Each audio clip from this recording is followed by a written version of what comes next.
Thank you, President. I rise to move motion number 221, standing in my name. I'm pleased to rise to speak on this motion, which I believe will receive support across the political spectrum in this House. World AIDS Day will be recognised this Sunday on December 1st, just as it has every year since 1988. So much has changed since then, but we still have work to do. This day is an international day dedicated to raising awareness of the AIDS pandemic caused by the spread of HIV infection and mourning those who have died of the disease. It is a day to show our support for people with HIV, and it is a day to raise public awareness of HIV and AIDS care, treatment, research and prevention.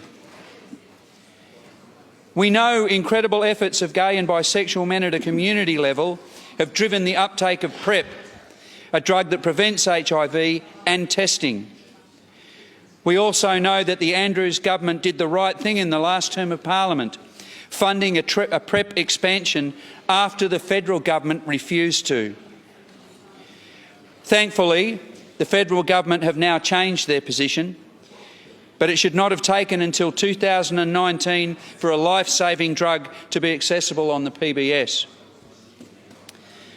That's why this year, on World AIDS Day, we can say that HIV transmission has declined to a near two-decade low. Unfortunately, and of concern, there has been no decline in HIV diagnoses among Aboriginal and Torres Strait Islander populations. I agree with Darryl O'Donnell, the Chief Executive of the Australian Federation of AIDS Organisations. He has stressed the need for community-run education programs among these communities and the need to support these communities with education on HIV prevention and testing. It also requires cultural sensitivity and significant investment in the health workers engaged with Aboriginal and Torres Strait Islander communities. I would like to thank John from my electorate, who contacted me to raise the importance of the Victorian Parliament recognising World AIDS Day. This year's theme is Every Journey Counts. Even today, 20 Australians are diagnosed with HIV each week. That's why I'll be wearing red on Sunday, and I encourage each of you to do the same.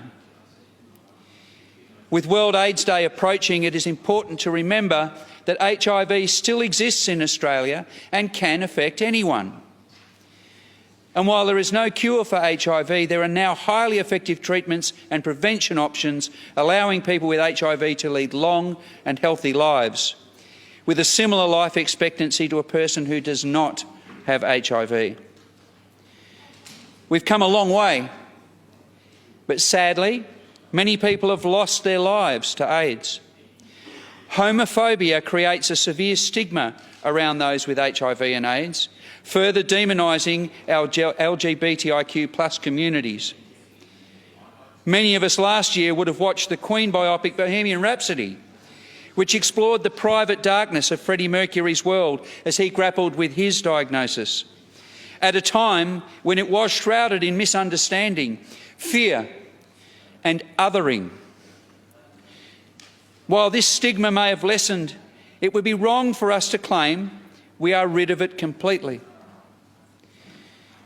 As the father of a gay son, I am very aware that gay and bisexual men continue to shoulder the burden of HIV and AIDS in Australia. The work of the LGBTIQ+ at a community level to educate, encourage testing and reduce stigma has saved many, many lives.